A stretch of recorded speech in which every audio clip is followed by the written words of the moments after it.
kid. Welcome back to another episode of the Handsome Homebuyer virtual live streaming podcast. My name is Charles, aka the Handsome Homebuyer, aka Captain Permit, aka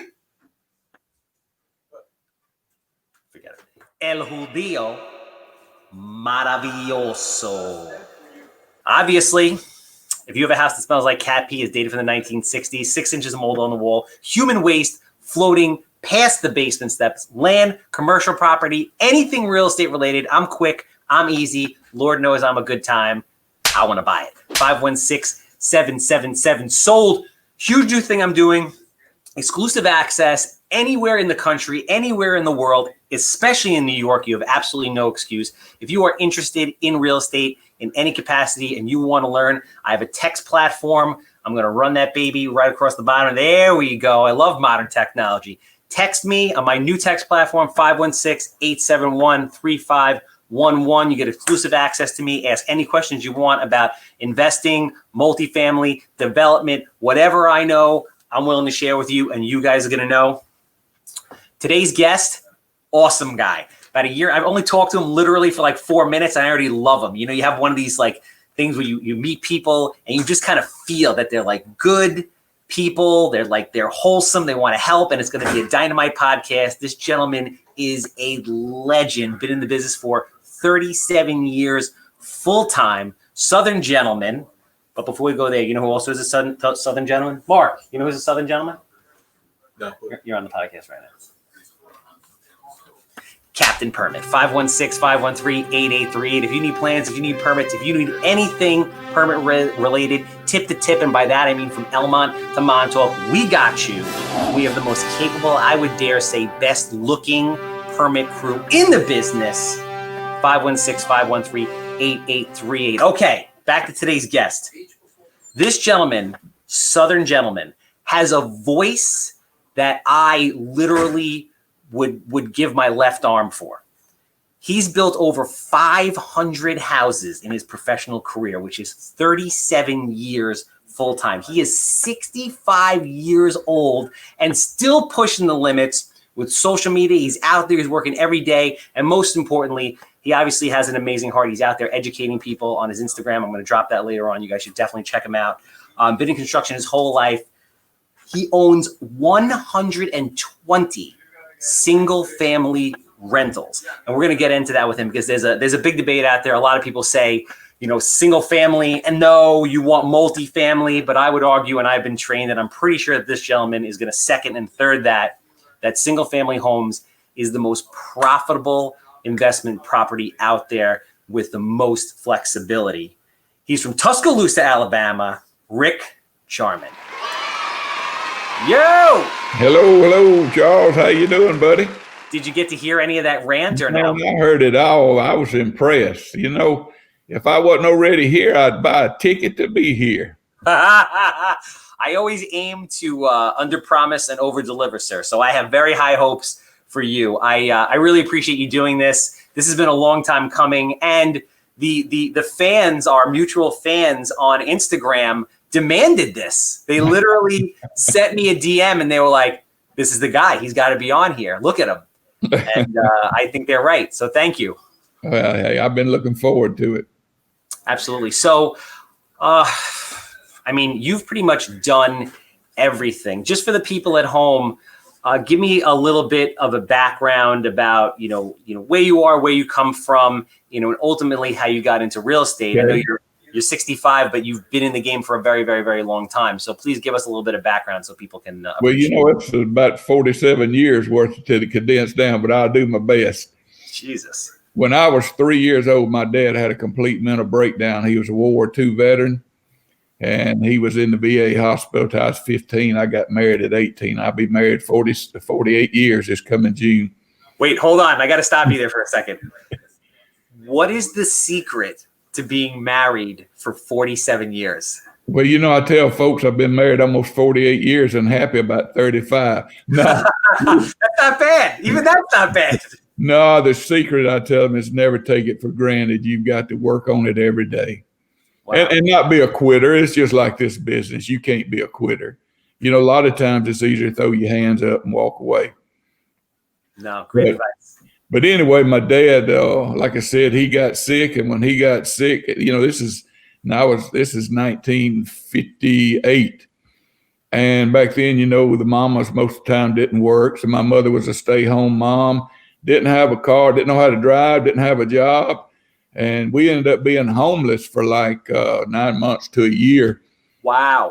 She and I lived with one of her sisters, and then my brother lived with another sister, and so she kind of had to pull it all together fast, and we come up hard. We were poor. It was tough because those days you didn't have everything like you do now. Daddy couldn't get service connected because he'd been out a little too long. But anyway, long story short, she taught us how to work hard, taught us, you're as good as anybody else, no better. Put your britches leg on one leg at a time, just like everybody else. So I've worked all my life. And the summer between my 11th and 12th grade of high school, I did construction work. A girl I went to school with, her dad was a contractor. And I loved it. I mean, I'd always, when I was a kid, they were building a subdivision back in behind our neighborhood, and I'd ride my bike over there. And this is back in the days when everybody really drove nails. You didn't have nail guns and stuff, and everybody'd be fussing and cussing and all the excitement, and I knew I was going to like it. So after that first summer I worked it, I said, man, this is what I want to do the rest of my life. And I have. I mean, I come out of high school, 1973. Like I said, I got married, wasn't quite a month and a half later, and or in June, so it wasn't even a month. And I started out working in a cabinet shop, and went on, just been in construction all these years. I could tell you the whole scoop of it. I mean, like I said, it's whatever you want to hear of it, No, I love it. Keep going. I love it. Well, I like to tell folks when I first, I'm going to back up a little bit. I had bought a piece of land, owner financing before I come out of high school to put a mobile home on. I paid $500 down for the land, owner financing, and I wasn't 17, so I guess it didn't matter to him as long as I made the payments, but I bought a mobile home. So, back when you graduate from high school, how you have your practice where they run through everything. Well, we were having mine that day, and they were supposed to deliver my mobile home. Well, we waited, me and a couple of my buddies, and no mobile home. So we rode out to the highway to see if we could see it, and we saw it. It was all up and down the highway. An 18-wheeler had hit it, big 18-wheeler truck, So, I'm green as a cucumber. I don't know. I'm thinking, man, have I still got to pay for this thing, But they said, don't worry about it. We'll get you another one in 2 weeks. Well, it was like 2 months. And so we got married. We'd have to live with my parents. So we got started off on the marriage rough and real estate. But anyway, we bought our first house when I was 21. We fixed it up, moved in it, flipped it. We did that like 3 times in about 2 years and moved up from a little old house that was built after World War II, little 700 square foot to about a 1,800 and something square foot, practically brand new house, acre of land, So it was, I said, that might be something to this real estate. But all along, I'm learning my trade and everything. I worked for 10 years in maintenance at the University of Alabama in housing. What better training? While I was there, I was doing work on the side and kind of jumping around on it. But I bought my first rental house in 1981. Got my real estate license in 1983, thought it'd help me find more deals. Went full-time in 1984. Built my first house in 1984. I'd been flipping houses and remodeling. I'm thinking, I just come in one day and told my wife, I said, this is it. I'm fixing to pull the plug and go in it full-time. And had 2 little kids, and, they were like less than 5 years old. They were 18 months apart. And she was supportive, always has been. And so wow. We've been at it full time since June of 1984. So so I understand that you bought houses, you lived in them, you renovated them, and you flipped them, which is how a lot of people get started a certain way. But your first official investment property was a rental in 1981? Yes. So what kind of did you have any kind of formal training or a mentor, or how did you come? I mean, it's a big deal. Like, obviously, if you don't do it right, your first deal could be your last deal. So right. How did you figure it out? Well, I was doing maintenance on somebody else's rental property also, and I'd be laying under the houses doing work and fixing plumbing or whatever because I could do it all. And I'm laying there, but they don't have any headaches. I'm the one with the headaches. But, in my mind, I'm telling myself that we know that's not so. But in my young 19-year-old mind, that's the way it looked. But, excuse me. I just I saw what it had done for them, where they lived, how they, I've always been one, I set goals. I've always been a goal setter. I mean, like I said, it's after that summer that I worked construction, I knew that's what I want to do is build houses one day. And that was my big thing. The rental was just kind of a side thing. I've got a pretty good story to tell you about how I got the first rental. But I'm going to back up first when I was working there at that cabinet shop. Right after high school. I wasn't there too long because I was making minimum wage, and I knew I had to do more than that, but I'd worked all my life, so I had money saved, but I needed to make more money than that. So I got into what they call the, labor union. And then I got in as a carpenter apprentice. But before that, when I was at the cabinet shop, we was on break one day. And like I said, I just had turned 18. I mean, I didn't know nothing about nothing. I mean, I'm sitting there learning how to sand the cabinets and not cross grain and mess up the grain, and just knew nothing. But I was, I guess, so naive. I told him, I said, look, we was talking one day, and the boss man, another guy, I said, one of these days I'm going to build houses. And boy, they got the biggest laugh out of that because, and I guess it did sound kind of funny coming from somebody that didn't know nothing. Or as old folks say, didn't know shit from shine over, I didn't know nothing. So you fast forward it. This was 1973 to 1993. I'm building so many houses, my cabinet man can't keep up. So guess who I hired? The guy that I worked for, 20 years earlier. And every time I'd sign his check, I never said nothing about it. Every time I'd sign it, who's laughing now, So you never know. That's why I try to tell people on my page on Instagram, you never know what life holds for you. Wherever you're at right now has nothing to do where you can be later in your life. I was telling you earlier, I kind of joke about it. And I don't mean it as a brag. I like to let folks know what you're capable of. I live in a neighborhood it's a pretty nice neighborhood. We got doctors and lawyers, and we got a football coach, Coach Nick Saban, lives 3 houses up from me. And when I moved in here about 6 years ago, I told my wife, I said, well, they got doctors, lawyers, football coach. Now they got a redneck in here. And I tell her, I say, I know we may not be the only one started out in a mobile home, but I know I'm the only one that ever worked on a garbage truck. And that's what I did my summer between the 10th and 11th grade. So things didn't look too positive back then, but you just got to set those goals and stay after it. How did you do that? I'm curious because, I mean, that's where you came from to where you are now is an amazing accomplishment, right? You should be very proud of that. But there's a lot of people that are, they're going to listen to this and they're in that situation. They're worse off. They're better. And they just can't get out of their own way. Either they can't get out of their own head, or maybe they get up the courage to talk to a friend or a family member and say, yo, I want to do this. This is my dream. And then what happens a lot of times, friends or family or whoever, they shoot it down, similar to that gentleman. How did you stay so focused and just so optimistic through everything you were going through? Well, I tell folks when I married my wife, and her parents, of course, they didn't want her to marry me because I had no trade, making minimum wage, wasn't going to college. And she's 22 months older than I am. So she had a little bit of college when we got married.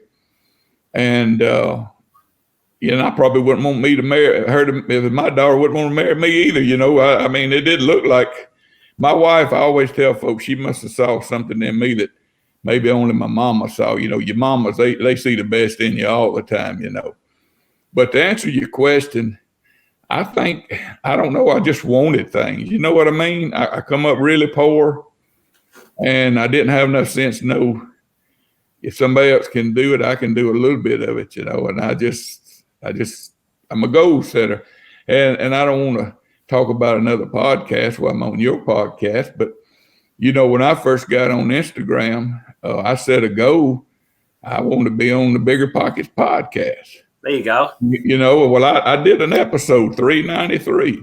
Nice. I didn't know that. And I look around, and I've only seen one person, I think, older than me on Instagram. That's that billionaire that does all that cussing, You know who I'm talking about? Oh, who is that? I can't think of his name, but boy, he'll let him fly, man. He's probably from New York. I don't know. Just no, I've heard it. These ears have heard a lot worse, I guarantee you. But how it all started, my journey on social media. I didn't know what a podcast was about a little year and a half ago. I didn't have a clue because I don't listen to talk radio, none of that stuff. Well, my son, who works with me, been working in the business with me for 20 years. He's 38 now, 38, 39. Yeah, 39, I guess, 38, something, whatever. Anyway, he introduced me to Bigger Pockets podcast, and I was listening to a couple of them. I said, well, I'm no expert, but I did a few things. I said, I need to be on that show. Well, I didn't have enough sense. I didn't know how you even go about it, because I knew nothing about social media other than I had a Facebook page, and I didn't even know what Instagram was. Now, this is just a podcast. So I got to thinking, I said, well, you know what, David Green, he's a real estate agent. His number's out there somewhere. So I got his number and I'd call. Never could get him. I'd leave a message and I'd, text him. And finally, I guess he said, this fool's not going to go away. He sent me a message, said, you go on their page, and fill out a bio about yourself and submit it. And, somebody else told me you got to be active in their form. And I said, what the hell's a form, But I really knew, but I didn't know much about stuff for real. So I go on there and I fill it all out. And I stay up to 1 o'clock at night and I lose it, I think. I said, darn, my big fingers on my iPad. So I get up the next morning, I fill out another one and I send it to him. I said, now look, you may have 2 of these from me. You just figure out the one you like the best and that'll be the one we go with. But I never heard nothing. I'm thinking, well, because I'm just thinking all I had to do was send it in. They've been knocking on the door, ready to do business. So I was thinking, well, I'll just do my own podcast. So I ordered me a mic and I got on YouTube and all this stuff I've learned off of YouTube. I got GarageBand, and so I needed a website. I don't even have a website. I don't have one this day. And I had a couple of folks who were supposed to do it. And, I'm kind of tired. I wasn't going to pay what someone was asking. But, you get what you pay for, I guess. And I should know that from being a home builder. But I wasn't going to pay for a website. So finally I got aggravated. And I said, I just ain't going to do a podcast. I'd start me a YouTube page. So I went on there and read about that. And I started me a YouTube page. And it didn't do much. And I'm thinking, darn, I must not have nothing anybody wants to hear. Well, my daughter-in-law said, well, you ought to try Instagram. I said, ain't that like Facebook for young folks? She says, no, you need to check it out. So I went on there and I didn't know how, like I said, man, I didn't have a clue. And you look back at some of the conversations you and I had, I don't know what to do. I'm just trying to talk to folks and I'm trying to, but my whole goal was I won't get on here and help people. Yeah. I don't ask anybody for anything. I ain't selling nothing. I tell them I don't want your money. I'm just trying to help folks. Well, the Instagram takes off. I don't know why, but I've been blessed. I look today, I think about another 30-something people. If they start following me, I'll be at 26,600 people in a little over a year and a half. That's all funny. Organic. I hadn't bought any followers and probably a lot more, but you get the more pretty women saying they want to, hey, handsome, you want to probably somebody over there in India, probably ain't even a woman, and I just block them, because hey, I ain't no fool. I didn't come in on no Corwood truck yesterday. They ain't got nothing they want to talk to this old man about. But Instagram has been a great ride. My average following's 25 to 34. New York, believe it or not, New York City is my largest following. There you go. After that, so It's just been a lot of fun. I want to talk about, the houses and the things that you've done, because, again, what you accomplished is amazing. So I have this saying where I flip houses to buy rentals. When I first got into the business, I started flipping houses, and then I realized, if you want to create generational wealth, I want to do like what you've done, which is I want to buy rental properties. So I always explain to people, I'm like, people want to flip houses because it looks sexy, they have TV shows, but in actuality, you just need the education and the money to turn around and then put into rental properties, which will teach your kids, really. So again, I know that you've built and or flipped over 500 homes in your career. Was that your motive? Were you building to generate short-term money to put back into rentals? Yeah, I mean, I was buying rentals, and really, I didn't have a game plan like, okay, I'm going to do this, and buy rentals. House building, you have to borrow a lot of money when you build. And like since 1998, I have built nothing but speculative. And what that means, if people don't know, I buy the land, I put the house on it, I pick the colors or my decorator, whatever, and then I sell it. It's not a pre-sold. Yeah. Which is riskier, but it's more money, And that's all I've done since 1998. But what I would take trades. I never hear people talk about trades, and I've talked about that some on one of my videos. I thought it'd do real good, but we've had such a good market. People are probably not interested in that, but I would take a trade, kind of like trading cars. I'd try to get it down where I'm getting their house for like 70%, and they're buying my new. I'd have two separate loans. The house I'm selling, I'm getting all my profit, for selling the house. I take part of that profit and use it for my down payment, to set up the rental house or the house I'm going to fix up and flip. That was a trade, because a lot of people don't want to move twice. They and so. So basically you would build a home just on spec.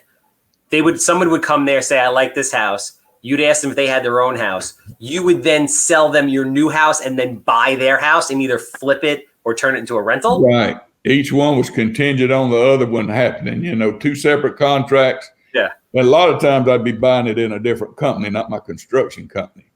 Wow. I mean, that's A, it's very smart. And B, I'm really surprised. And the numbers usually made sense. Oh, yeah. Well, I would tell them, say, look, if you put your house on the market sale, you're going to probably have to pay a 6% closing costs. If I'm buying it, I still got to pay a commission. So I deduct a commission, I deduct costs setting it up, interest, and plus, it's just like a car lot. If you trade at a car lot, you're losing money. We all know that. You need to buy it right and then sell your vehicle. Same way with the house, But the advantage for them was they'd take less because they didn't have to put it on the market and fool with it. They didn't have to, sell it. They didn't have to move into one place and then this house be ready for them, or whatever. Because see, I'd let them live in their house to the one I'm building's finished. Because a lot of times they're looking at it not pre-construction, but in the middle of the construction. Yeah. They don't have to move. All they got to do is move out and I did that. I've took backhoes, motorcycles, boats. I tell folks I've taken everything but a goat on trade. I just would take anything to make the deal, because you had to in the day, But back to your question, it was kind of like I just did whatever I had to do to have a paycheck on Friday. I tell folks since 1984, if I didn't make something happen, I didn't get a paycheck. Yeah. So if building was good, I'd build. If remodeling was good, I'd remodel. But all along I'm buying rentals, flipping houses, and that kind of stuff. So that's what I was going to ask you. So you were in the game again before it was very popular. On top of that, you've been through every kind of market there is. So I would love to hear kind of, how things have changed since before flipping was even known as flipping, now into modern day flipping. And then, what it was like, or even some war stories going through the different cycles. Right. Yeah. Well, we used to just say, I got this fixer up, I'm fixing up to sell. That was the fixer uppers, what we called them. Well, like I said, I bought my first house to flip in 1976. I was 21 years old. So I didn't start, going in business for myself full time till I was just turned 29. But I was always doing stuff. But let's move forward. I went in business for myself full time. Like I said, bought my first rental in 1981. I need to tell you that story too. You need to hear that one. I was working with a guy and he was getting a divorce, and it's a little 2-bedroom, 1-bath house, and it's worth about $20,000, and he was going to sell it for 10. Well, I didn't have any money. I mean, I'm raising a family. I got a house. I mean, I'm working on the side. You know, my wife, she became a teacher and got her master's, double certified, you know, but we were going through all just life, you know, in general, what you do, young couples, it's always the same.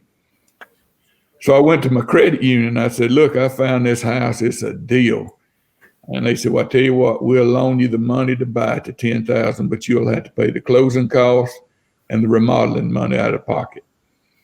Well, I said, okay, I can do that. And I didn't have no extra money, but I wasn't gonna let that stop me. I was driving a 1979, wait a minute.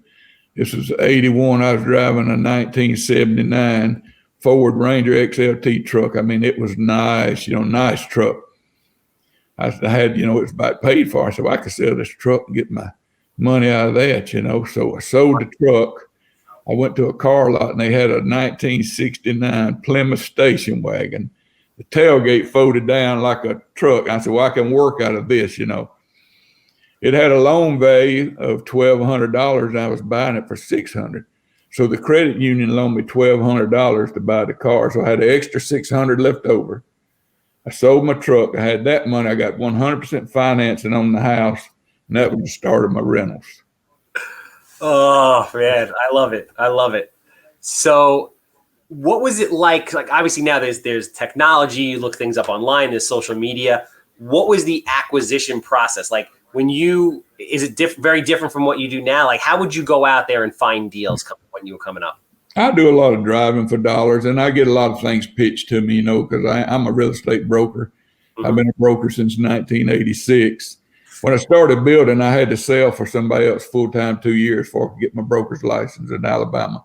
So I was building for myself, but selling for somebody else. So when I got to 2 years in, I went out on my own. In fact, I did a video on my page. It was called Some Old School Real Estate. I was showing how, like the second rental house I bought, it was owner financing. I think I had to pay $500 down as owner financing. And I had a little book. I'd go to the bank and they'd stamp your book. Because you didn't have, it wasn't nothing like, you know, you seen like on TV, you take your book down there. You know, when we were writing contracts, it'd be on the hood of the car. You didn't go back to the office or the computer. You didn't have a computer. And if you were listing a piece of property, you would say, could I borrow your deed and go to the office and make a copy of it? If they didn't want to give you the deed, you would have, because a lot of people think if they give you the deed, they don't own the property anymore, you know. So you'd have to go to the courthouse, print out, the deed, because you had to know who all was on the deed. You couldn't, it's not like going into, in your office like I have now, and I'm sure you do, all the MLS on your computer, and you have the courthouse record, and you see who owns it and everything. Well, we'd have to go up there physically and do it.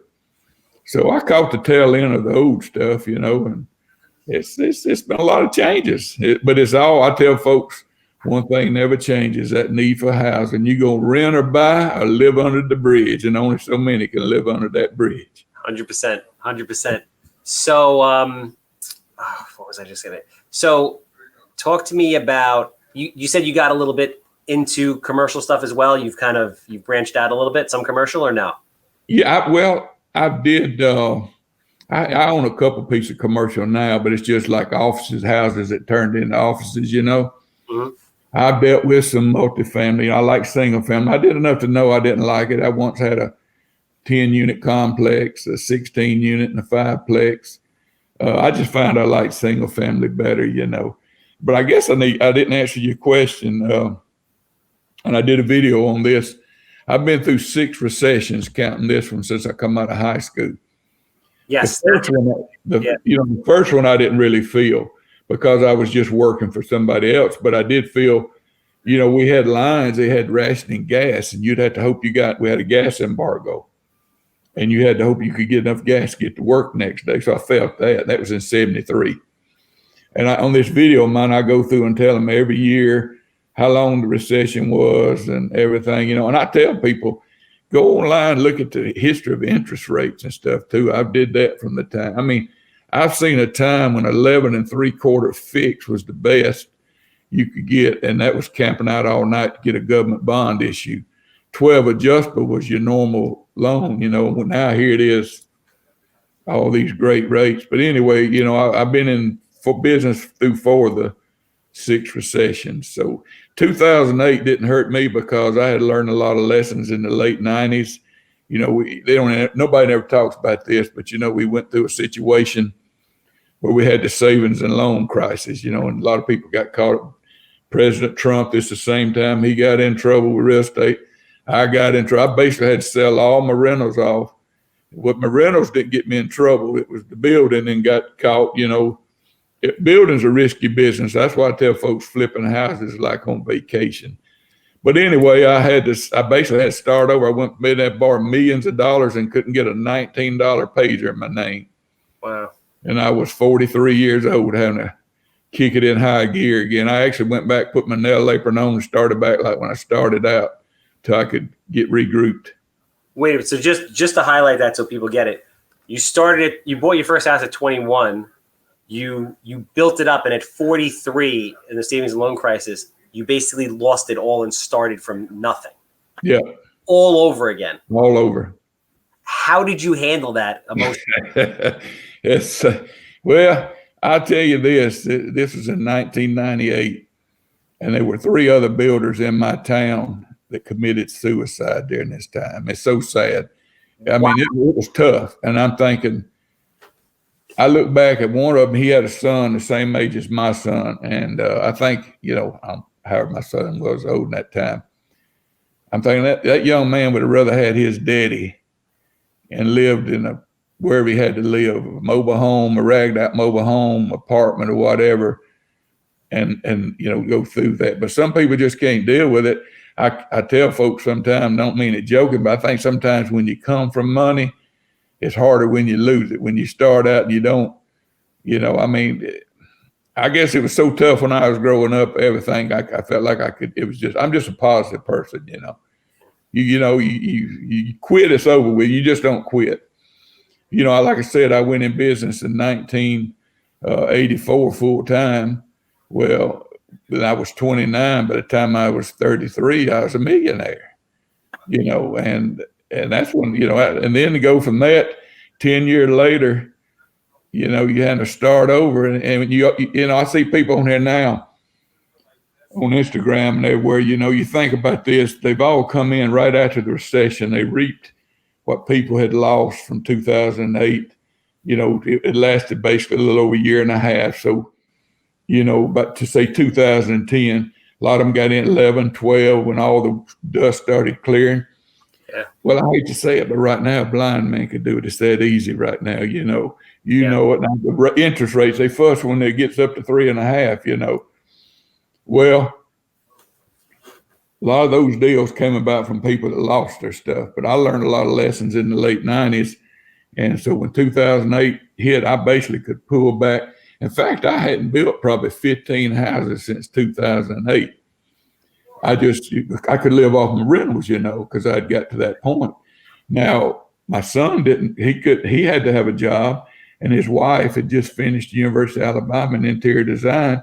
So we opened up an interior and antique shop and ran that for 4 years while we was regrouping after the recession. Till we could get back building houses some.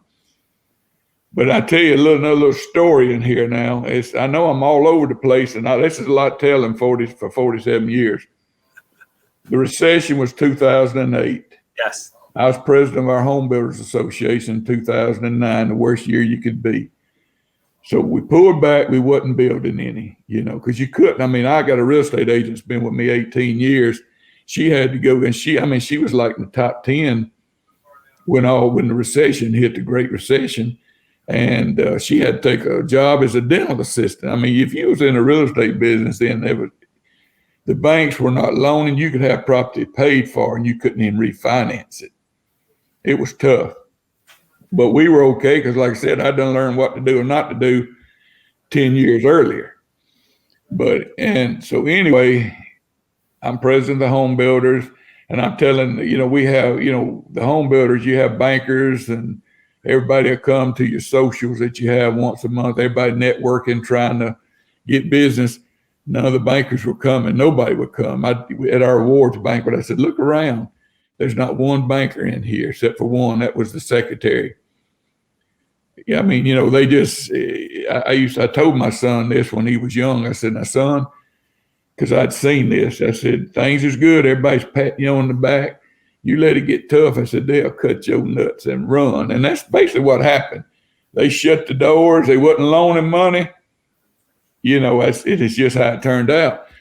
But I mean, I understand they were in damage control. They didn't know how to, they had never dealt with all this stuff, and when I went through the hard times in the 90s, I thought I had the golden touch, and I'm sure the banks was that way. I thought, man, I can do no wrong. Then all of a sudden, all that gold turns to copper, and you realize no matter how good a house you're building or how good you're doing, and it's not selling, because so many things controls this interest of the finance and the government, and everything.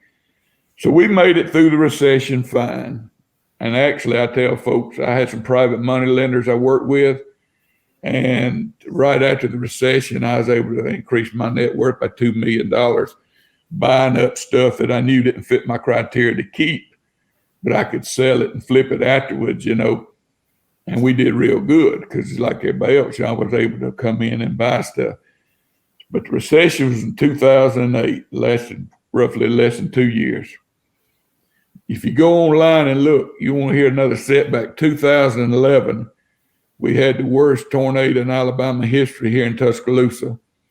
I had 26 rental houses totaled and one commercial building. And damage to probably another 50 of my houses, but I literally had 26 of them gone, just wiped out. So I had to deal with insurance companies for 3 years. You're just coming off the recession, then you got this whammy, But you just keep going or you quit, I mean, you have a much better attitude than most do. I have a question because I have a friend that does some business down in Alabama. He does owner financing, so he'll buy the house and then he'll do owner financing because from what I'm told, Alabama is a non-judicial state. So, like in New York, if you don't pay, it takes 5. Like we do short sales on people's property that haven't paid in 5, 8, 10. The record is 19 years haven't made a mortgage payment. But in Alabama, I understand it's very different. Like 30 days or 60 days, that's it. Do you do anything like that? It's a very interesting business model. I have, a lot of times people, what they do like a wrap. You can do that in Alabama. It's called a bond for title. Okay. I keep the title in my name and I finance it. And I've had to go to court before and they treat it as a lease, and I've had them treat it as a sale. And if it's a sale, you got to do the foreclosure and everything just like you would. In Alabama, there's a 1-year right of redemption. Okay. But, but that's why if I buy a foreclosure and fix it up, I buy it in one company name and my construction company fixes it up because, see, they'll pay you about, I think, 12% interest if somebody come back and redeemed it, which that doesn't happen off, when they got that 1-year right of redemption. Well, they had to pay you interest on the money you spent, reimburse you, but they don't pay for sweat equity. So I've got a construction company that's building it and doing the work. So it ain't sweat equity. That's another company, another entity. Yeah. But I've got a couple out there that I sold that bond for title. They pay me, I do a wrap, and I pay the bank. I set mine up on 15-year loans. Theirs on 30. I'm charging 8.5% interest, and I'm probably paying 4.5 or 5. So I'm making the spread plus the down payment. And, theirs won't pay out for 30 years. Mine will be paid off 15. So I got a couple of them like that. So talk to me about, when I first got into the game, a mentor of mine said, listen, and I always remember what he says to me, but you have to kind of learn things for yourself. Because when I first got into real estate, I'm like, I'm going to be a value-add apartment building investor, and I'm going to build luxury stuff. And I wanted to do what was like glamorous and sexy. Meanwhile, today, I flip houses, I do commercial development stuff, but I love doing, Section 8 or government-based type of programs, especially through the whole COVID thing. Oh, yeah. I was very fortunate. Like about 80% of my portfolio is all government-backed. So I just kind of cruised through this whole thing without any damage, fortunately. Talk to me about your experience with single family homes, because a lot of people are out there saying, you want to buy apartment buildings. It's one roof. It's this, it's that. And through my experience, I've learned that my mentor, Carl, was actually right, that, the ROIs that I've gotten, the flexibility to be able to sell houses or the way I finance them is unlike any other property out there. It's like you say, they say, well, it's all under one roof, but that's a big roof. You still got 10 water heaters, 10 heating and cooling units, 10 power meters and boxes. And I didn't like, I'm in a student town. It's a college town. So we don't have a lot of in between. You either have student housing or kind of housing, Section 8, your C class, So I had a few student things. I just didn't like it. I mean, I didn't like it at all. And the same way with multifamily. And I'm not, usually 10 units or less or 6. That's run by like a single family home. But you getting these big units, it's just grown up daycare. I mean, I don't want that. It's just not what I want. I'm like you though. I'm 95% Section 8. My money's coming from the government. I deal with 2 cities, one's on one side of the river and one's on the other. One of them direct deposits my money. The other one mails me a check by the 10th. I mean, you get the part from from the tenants, the part the government doesn't pay. But here's the thing, just like you said, through COVID, you hadn't heard all these folks saying you need to be in multifamily. I mean, a lot of them wish, you don't hear about somebody saying, well, I got 125 rental houses, but there's a tenant strike going on with all my tenants. No, but the apartments, they're having that some places. Yep. And another thing is just, it's safer. You're doing other things. You're flipping houses. You're flipping commercials. What I did, I quit building in 2015 when I turned 60. I got up one morning. I said, I've been building houses full time, 31 years. I'm through. About 2 weeks after I turned 60, and we started back flip. So now we try to flip 12 a year, at least one a month. That way, my son's on payroll, my office manager, my maintenance man. And so if we don't make enough, and I have a real estate agent, but she's on commission. If we don't make enough money there, it comes out of my rental. So I don't like that. So we do enough flipping and whatever to keep it going. But as I said, in 98, when I had to start over and I started buying rentals up again, first it was kind of like I said, I put my tools back on and I was, doing what I had to do, remodeling, and started building a couple of things for other people. And I would trim them. Literally, I was still a real estate broker, but, I had to turn money. I had my daughter in 1998, my daughter was graduating high school, going to college. My son's in private school, and here I am. I can't even get a pager in my name. I had a plumber friend of mine that I had put in business a few years earlier, charged a pager for me, And you tell me, how do you go from that in 1998 to, my portfolio was worth over 11 million, which is not bad in Alabama on rental property, and I have probably less than $2 million debt. Wow. It's just single family is the safest way to go. And I'm starting to build over. So I want safe. You know what I mean? Because I'm 43 years old.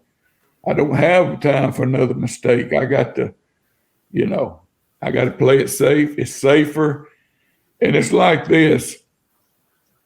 People don't, most people want a house with a yard and whatever. At least they do, in Alabama and a lot of states, so I think it's just safer. And you don't have the turnover, I've got one tenant that's been with me 18 years, and I do 15-year mortgages on everything I buy. So she's paid for that house. I asked her, I said, how long have you lived in this house? And at that time, she'd lived in it 21 years. And I'd owned it 18 of that. I got a lot of tenants been with me 10, 12 years, Yeah, and that's the thing. And that's one of the reasons why I got into the programs, because I've noticed that the average cash tenant would be out in a year or two. And not that they were bad people, but they would buy a house, they would be in a relationship, they would break up, whatever it would be. But the average Section 8 tenant in my area, I'm sure it's the same in yours, stays for 11 and a half years. Yeah. So While people would say to me, oh, you can get more if you rent to somebody else. Yes, but when it's vacant and you have to renovate stuff and you have to paint, and you always have to do something, that's when you spend the money. That's when you lose the money. That's it. And you don't have to do that. All you have to do is keep it passing the Section 8 inspections. You don't have to, it's just, I think it's the best thing since sliced bread. I like it myself. I love it. I love it. So one final question for you, sir. You've done a lot, but in my opinion, you're still a very young guy and you have a lot to go. What's the future look like for you? And then also, what advice would you give? Because I get hit up by a lot of young people who are looking to get into the game, or just people in general that are looking to get into our business. What advice would you give them on the best way to start? Oh, okay. I'll tell you this, before we get to that, I'll have people ask me, say, don't you miss the building business? I say, well, I do sometimes, but I can get my recliner and it'll pass, So I've kind of put that phase of my life behind me. Now from 65 on, it's just going to be fun stuff. And I mean, 60, I was 60, when I quit. It's kind of like this. My wife used to make me eat that turkey bologna. When I turned 60, that's something else. I said, let me tell you something. Don't bring no more turkey bologna in this house. I want the real stuff to the day I die. And I love some bologna, some fried bologna. So my whole thing now is to enjoy, which I enjoy. I was 60 before I learned I could take a day off. Like I'd work Saturdays. Now, I mean, if my family was doing something, I'd go. I didn't miss none of the things with the family. But to break it down, I couldn't just hang around the house and piddle. I mean, if there wasn't nothing going, I couldn't go watch TV or something till nighttime. I mean, I wanted to be out doing something. I'd go to the office, worked about 1 or 2 o'clock, check jobs. I loved to work. I had a condo on the beach at Gulf Shores, Alabama, right on the beach for almost 13 years, and I never spent a full week down there because I'd get antsy. I'd be ready to come home after about 5 days, 6. I'd worked all my life. I love it. It's still, I get as excited today as the first deal I ever did. But now to answer your question, I'm hard to get wound down. You can see that. I love this business. When I got on Instagram, the whole thing is to help people. I tell them, like I said, I'm not trying to sell them anything. I got over 500 videos, and you won't find one time I'm trying to sell you anything. I tell them, I don't want your money. It ain't what I do for a living. I want to help people, but I want to help them through the videos. I don't want a bunch of DMs because I ain't got that kind of time to fool with, My wife said already I'm on the phone too much, So I'm trying to help people through my videos, let them know what's possible. I don't know why people took a liking to my page, They call it organic because I don't spend much time with them. I do a video. I don't have all the labels and whatever. I just cut the video. They call it organic and I call it half-assed, but I guess, But what I would tell someone, if you're going to do this business, to me, the most important thing in this business is learning financing. Because, you hear people say, well, what comes first, the deal or the financing? When some people say, well, you get the deal, the financing to come. No, we're in a kind of market now. If you don't have your stuff together, when you make an offer on something, you're going to lose that deal. So financing, it's very important. And learning your market. Now, that's 2 things I preach all the time. I'll say it's always got to be a deal. And they say, well, how you know it's a deal? I'm thinking you got to be a self-starter in this business. That's another thing. You can't, I tell folks, I said, I can't turn your head over and put a funnel in your ear and pour it in your head. You got to learn it. You just got to learn it. And in fact, I did a video. Like I said, I talk about my videos, but I got over 500 of them on there. I did a video talking about comparing it to buying a car. When you're going to buy a car, you got to determine, okay, you're going to get a Toyota, Chevrolet, Ford, what you want. You figure out what you want. Then you're going to say, okay, do I want an expensive car or what kind of car I want? And you just break it down the same way when you learn in real estate, what markets you want to be in. You want to be in A class, B class, C class, which I didn't know all that stuff. I had to learn a lot of this terminology since I've been on here. I didn't know what half the things meant. In fact, one day a fellow said, I told him, thank you for following me. I usually do that, used to, because I got where now I can't keep up. And he said, I thought you was a bot. And I said, what? What's a bot? He said, a robot. I didn't know what he was talking about, you know. They call me OG, and I mean, I understand that, but then they say GOAT, and I think, what the hell does that mean? I had to go and look it up, you know. But real estate never changes. You know, that need for housing is always going to be here ever since people lived in caves, you know, and you can't say, well, housing is too high. I'm not going to rent. I'm not going to buy. I'm just not going to participate. No, you're going to rent or buy. You're going to do one or the other. You got to live somewhere. Like I said, only so many live on that bridge. 100%. Mr. Jarman, you're a gentleman. I really appreciate you. I put your Instagram on there, but if people are looking to watch your videos, obviously it's tough to get in touch, but do you still have the YouTube channel? I do. It's the same thing. Real Estate Old School. Real Estate Old School on Instagram. I've watched a bunch of the videos. I highly recommend it. Very cool, very educational, and he covers a lot of different topics, and there's a good sense of humor to it.